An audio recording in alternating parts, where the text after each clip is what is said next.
20 ans après la sortie du premier film, les acteurs mondialement connus de la saga Harry Potter se sont réunis presque tous ensemble pour la première fois. Une émission spéciale diffusée sur HBO et qui nous propose de revenir sur les 10 ans de tournage de l'une des sagas les plus suivies de tous les temps. Les secrets de tournage, les histoires de cœur hors plateau, les grands absents, la recette d'un succès mondial, tout ce que l'on a appris lors de la réunion exclusive des 20 ans de Harry Potter. C'est maintenant, jingle.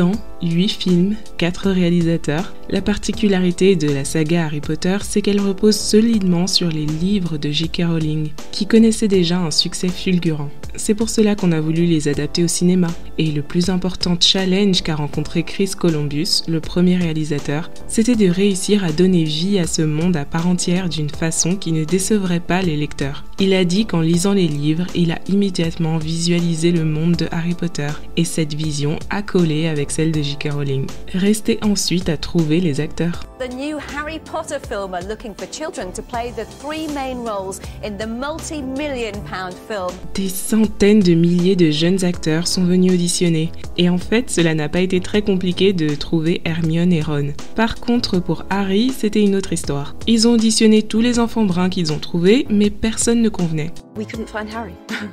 We just couldn't find Harry, and it was getting kind of weird. I'm panicky. Jusqu'à ce que Chris voit le jeune Daniel Radcliffe à la télévision dans le film David Copperfield. D'ailleurs, il se trouve que Daniel jouait dans ce film avec Maggie Smith, l'actrice qui joue McGonagall. Bref, devinez quoi, Daniel Radcliffe a bien failli ne jamais jouer ce rôle. Et nous, on a failli ne jamais avoir d'enfance, car les parents de Daniel ne voulaient pas l'embarquer dans cette vie de star de cinéma. C'est sympa de réaliser ça après l'avoir fait tourner dans son premier film à 10 ans. Quoi qu'il en soit, le producteur de la saga, David Heyman, a discuté avec le père de Daniel et l'a convaincu de le laisser auditionner pour le rôle. Ce qui a frappé le réalisateur, c'est à quel point les jeunes collaient parfaitement à leur rôle. Même pour J.K. Rowling, c'était carrément émouvant car ces personnages qu'elle avait imaginés se matérialisaient ainsi devant elle. Emma Watson était tout aussi Madame Je sais tout que Hermione, et Rupert Grint venait aussi d'une famille nombreuse. Faut pas oublier que c'était un casting composé majoritairement d'enfants, et des enfants complètement hystériques parce qu'ils jouaient dans Harry Potter. And for the other viewers, get a mousetrap. Don't put it on your nose. Throughout a take, our attention would wane and come and go. To say a line and then they'd smile at the camera, or they were just so happy to be in a Harry Potter film that they couldn't contain their excitement long enough to focus on an entire scene. Du coup, il n'était pas très concentré sur les premiers tournages. Il s'amusait beaucoup entre les prises et pendant. Mais heureusement, Chris, qui avait déjà travaillé avec des enfants, pour info, c'est le réalisateur de Maman j'ai raté l'avion et Madame Doubtfire. Donc il savait s'y prendre. Il était comme une figure paternelle.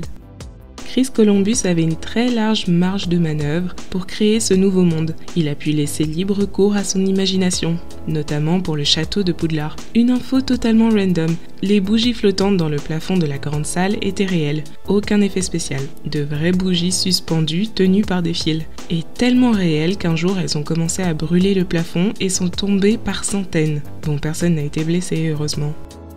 Le premier film était une introduction dans le monde de Harry Potter, et une fois qu'il a été un succès, pour le deuxième film, on a pu s'amuser un peu avec par exemple la voiture volante, Toby, l'univers de la famille Weasley. C'est très ludique d'une certaine manière. D'ailleurs, vous êtes plutôt famille Weasley ou famille Malfoy? Il y a ce parallèle intéressant qu'on peut faire car ce sont des exacts opposés.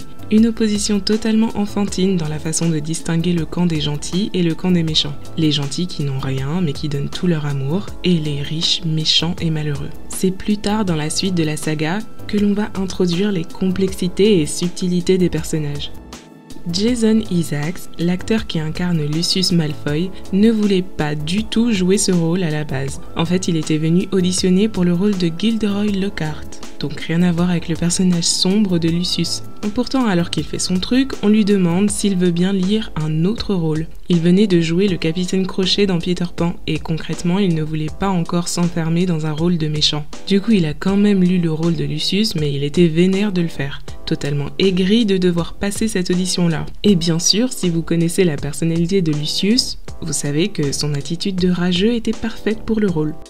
Chris Columbus a fait un travail remarquable, mais il a finalement décidé de ne pas poursuivre la réalisation du film après le deuxième. Il a donné comme raison qu'il ne voulait pas trop s'éloigner de sa famille, raison personnelle donc. Mais Chris a confié dans la réunion qu'il s'est toujours senti coupable d'avoir abandonné la saga. C'est peut-être pour ça qu'il a déclaré être chaud pour réaliser un 9e Harry Potter, une adaptation de la suite que J.K. Rowling a écrit, une pièce de théâtre appelée Harry Potter et l'enfant maudit. Chris souhaite en faire un film avec tous les acteurs originaux. Bonne idée ou pas ? Pour le 3e film, Harry Potter et le prisonnier d'Azkaban, le nouveau réalisateur, Alfonso Cuarón, a fait de son mieux pour bien comprendre les personnages. Tous les acteurs avaient bien grandi, c'était déjà des ados. Du coup, Alfonso leur a donné des devoirs. Il leur a demandé à tous les 3 d'écrire un texte sur la psychologie de leurs personnages pour l'aider à mieux les comprendre. Et là, c'est marrant parce que le résultat n'était peut-être pas ce qu'il attendait, mais en fait totalement logique quand on y pense. Daniel a écrit son texte sur Harry, Emma a écrit 12 pages sur Hermione, et Rupert, Rupert didn't deliver anything. He didn't do it. And I said, Rupert, where's your assignment? He says, well, I thought that Ron wouldn't do it. So I didn't do it. Rupert is Ron. She's Ron 100%. À en croire le cast, le tournage de Harry Potter et la Coupe de Feu, c'était comme le film, des adolescents et des hormones. À ce stade, les acteurs sont en pleine adolescence. Et bah voilà quoi, ils sont chauffés à bloc. The fourth film was the one with like the bow batons and the Durmstrangs, so like you had a bunch of like hormonal teenagers anyway, and then like bring in 2 massive groups of new people, all of them are like purposefully hot for the film. So it's, yeah. On se rappelle aussi bien sûr que c'est dans ce film qu'Hermione devient une fille, si on peut dire ça comme ça. Hé Hermione, t'es une fille. Phil m'a observé. Tu viens avec l'un de nous? Emma Watson révèle qu'elle était totalement sous pression pour sa descente des marches, totalement iconique dans sa robe de bal, car elle comprenait que c'était un moment relativement crucial pour son personnage. Du coup, elle était très stressée et le réalisateur lui donnait 1000 directives sur comment descendre ses marches. Plus vite, moins vite, tes bras bougent trop, recommence, et pour finir, elle a trébuché dans les escaliers.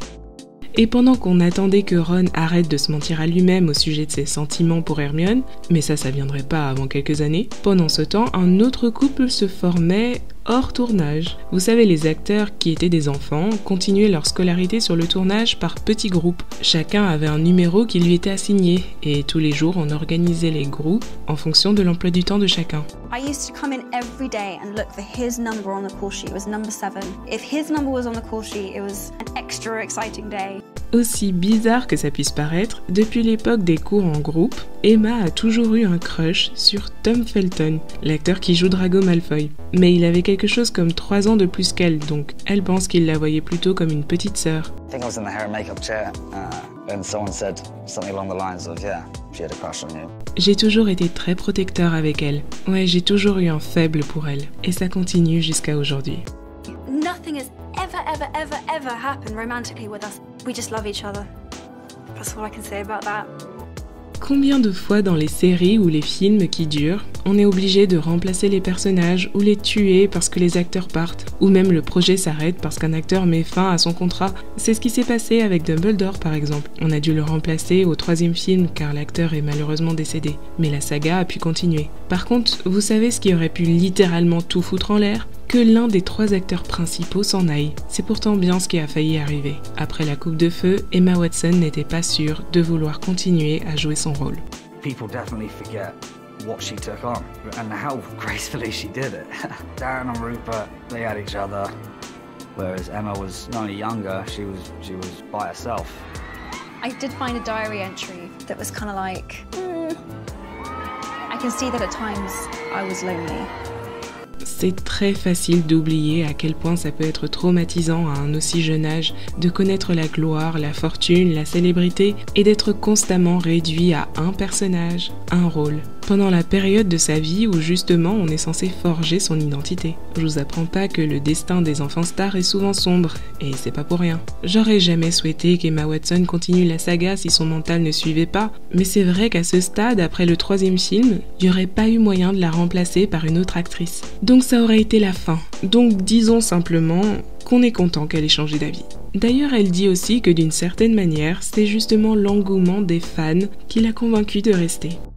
Je vous rassure, le couple Harry Potter et Ginny Weasley était tout aussi bizarre pour eux que pour vous. Bon, après ça c'est un débat qui n'en finira pas. Est-ce que Harry aurait mieux fait de se mettre en couple avec Ginny ou avec Hermione? Non mais il y a vraiment des gens qui auraient voulu voir Harry avec Hermione, n'importe quoi. Mais son couple avec Ginny c'est pas mieux. Pour le coup, soit c'est à cause de J.K. Rowling, soit à cause du réalisateur, soit à cause des acteurs, mais j'ai toujours trouvé que dans les films, on nous a pas laissé l'occasion de croire en leur couple. Comme si personne savait que Harry et Ginny allaient finir en couple jusqu'à 2 jours avant le tournage. Pendant 4 films, il n'y avait jamais une allusion. J'avoue que Ginny agissait comme si elle avait un crush sur Harry, mais elle avait juste l'air d'une gamine qui a un crush. Harry avait pas l'air réceptif. Et d'un coup, on commence à nous faire croire qu'ils s'aiment. Harry qui passe son temps à sillonner le pays pour chercher des Horcruxes et il parle pas une seule fois de Ginny. C'est les autres qui mentionnent son nom. Et ensuite, ça fait semblant de se sauter dans les bras quand ils se retrouvent. Bref, sans parler du fait qu'elle fait 4 têtes de plus que lui. Bref, j'ai dit bref. Du coup, oui, leur premier bisou était gênant. Et oui, ça me fait grincer des dents jusqu'à aujourd'hui. So everyone on this set has known you for about 6 or 7 years and they've watched you grow up. And they're now gonna just watch you kiss. Cool, yeah. S'il vous plaît, parlons d'une vraie relation. Un couple qui repose sur des bases solides. Une tension romantique qu'on nous a traînée depuis le premier film. Depuis le premier film, on a attendu que Ron et Hermione acceptent leur destin et se mettent en couple. Et finalement, c'est arrivé. Mais c'est seulement dans le tout dernier film que Ron et Hermione s'embrassent à l'écran. Because we're doing the kiss this week between Ron and Hermione. What? This week? And I was just really scared we were never going to get it because we just couldn't take it seriously. Et là encore, comme pour Harry et Ginny, c'est très compliqué pour les acteurs parce que, avec le temps, tout le monde se voit comme des frères et sœurs. Tout le monde, à part Emma et Tom, on a compris. En tout cas, la scène de baiser entre Emma et Rupert a été assez compliquée à faire car ils ne faisaient que rigoler. Mais pour finir, il a bien fallu faire le job. Et on a eu notre scène iconique qu'on a attendue littéralement pendant 10 ans. Kissing Rupert is one of the hardest things I have ever had to do. It just felt wrong, so wrong on every level because Dan, Rupert and I are so much siblings. Vous savez, tout ne peut pas être parfait. Et même si ça fait chaud au cœur de replonger dans le monde de Harry Potter grâce à cette réunion, on a quand même un pincement quand on pense à tous ceux qui ne sont pas présents. Malheureusement, les acteurs qui jouent McGonagall, Cédric Diggory et Dumbledore n'étaient pas là. C'est quand même dommage. J'ajouterais que j'aurais bien aimé voir Maugrey aussi, et les coulisses de son incroyable costume. Mais une personne dont l'absence me révolte un peu, c'est J.K. Rowling, l'auteur des livres de Harry Potter. Elle apparaît dans la réunion, mais ce sont seulement des extraits coupés d'une interview qui date de 2019. Apparemment, on ne l'a pas invitée à cause des différents commentaires qu'elle a fait au sujet des femmes transgenres. Commentaires qu'on a jugés transphobes. Daniel Radcliffe s'était même exprimé et avait publiquement contredit les propos de J.K. Rowling. Son backlash était solide, on peut le dire, à tel point qu'on l'a éjecté de la réunion des films qu'elle a inspiré. Harry Potter, c'est son histoire. Les 8 films, les produits dérivés, les parcs d'attractions, les millions de dollars et 7 émissions spéciales, tout ça, ça n'existerait pas sans J.K. Rowling.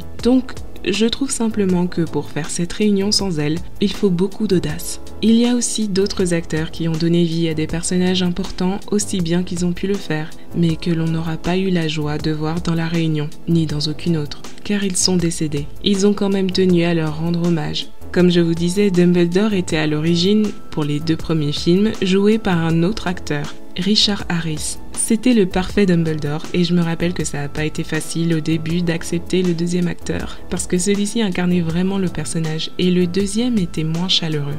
Probably one of the funniest men I've ever met. He was this devilish 11-year-old trapped in a 70-plus-year-old man's body. Richard Griffith jouait l'oncle méchant et cruel de Harry Potter. Il est décédé en 2013. Autant de personnages qui nous ont marqués, et même si c'était des rôles secondaires. Ah, je m'étonnais de ne pas vous avoir encore vu, Monsieur Potter. Et puis, bien sûr, il y a ceux qui ont littéralement fait le film. Pas tout seul, mais clairement, Alan Rickman, qui joue Rogue, incarne l'univers de Harry Potter. Merci à tous ces acteurs.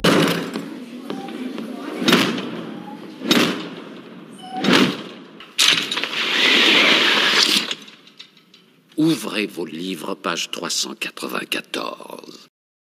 Essayez en commentaire de lister les raisons qui pour vous ont fait que la saga a tellement bien marché. C'est dingue quand on voit l'engouement autour de ces films. Il y en a qui sont vraiment traumatisés dans leur chair. Quand tu vois des adultes acheter des capes Gryffondor et les porter en public en restant serein, tu sais que c'est grave. Bref, perso je dirais que le succès repose bien sûr sur plusieurs piliers, mais je vais citer le plus important. Pour moi, c'est l'aspect générationnel. Harry Potter a littéralement grandi en même temps que les spectateurs. Les mêmes étapes importantes de sa vie sont les étapes qu'on traversait en même temps que lui. Et alors que la saga a commencé comme un film pour enfants, à mesure que Harry grandissait, les films étaient de plus en plus sombres. Et le spectateur comprenait cette évolution car il était présent à chaque étape, dans les bons moments, ainsi que dans la brutalité des moments tragiques. Ils nous ont quand même tué Sirius Black sans pitié. Et Dobby, l'être le plus gentil de la Terre. Ça se fait ça? Toujours à cause de la même psychopathe. Bref, laissez tomber, on a vécu trop de choses avec Harry. J'ai tué Sirius Black. Et tu peux m'attraper? Oh, Dolores! On en a un peu parlé avec le moment de doute de Emma Watson après le 3e film. Mais comment on se sent quand on n'a même pas 20 ans, qu'on a passé les 10 dernières années à jouer un rôle pour lequel à peu près tout le monde entier nous connaît et qu'un jour ça s'arrête? Qu'est-ce qu'on fait? Où on va? Et qu'est-ce qu'on ressent vis-à-vis de ses collègues de travail avec qui on vient de passer 10 ans de notre vie? Towards the end, it was kind of a weird time, especially kind of finishing. I feel like I lost track of who I was and who the character was. Yeah, there were some things that I'm just like, who am I? Like, what do I like? Weird things, even my name didn't feel like my name. I felt like I only really knew how to do one thing. Yeah. I knew how to play Ron. Tous les trois s'accordent à dire que les liens qui les unissent vont durer toute une vie. Emma à Rupert, de te voir ici, qu'on ait ce moment séparé, j'ai l'impression que tu es comme un pilier de ma vie. 20 ans plus tard, c'est beau de les voir ensemble, en bonne santé, et que tout le monde s'entende bien, même plus que bien. It's a strong bond we'll always have, and we will always be part of each other's life.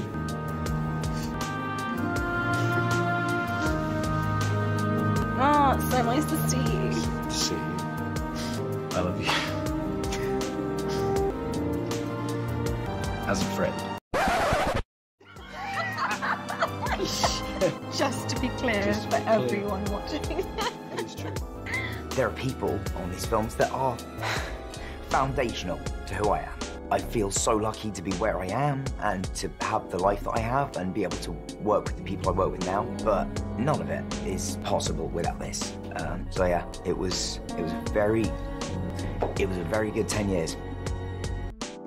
Dites en commentaire ce que vous pensez de la vidéo. Est-ce que vous avez accroché à la saga Harry Potter? Quelle maison vous préférez? Qu'est-ce qui a fait que vous avez autant aimé les films? Pour vous, est-ce que c'était logique que Harry se mette avec Ginny? Quel a été votre film préféré? Je sais que ce n'est pas vraiment le genre de truc dont je parle habituellement, mais j'étais obligée, voilà. Allez, on se parle en commentaire.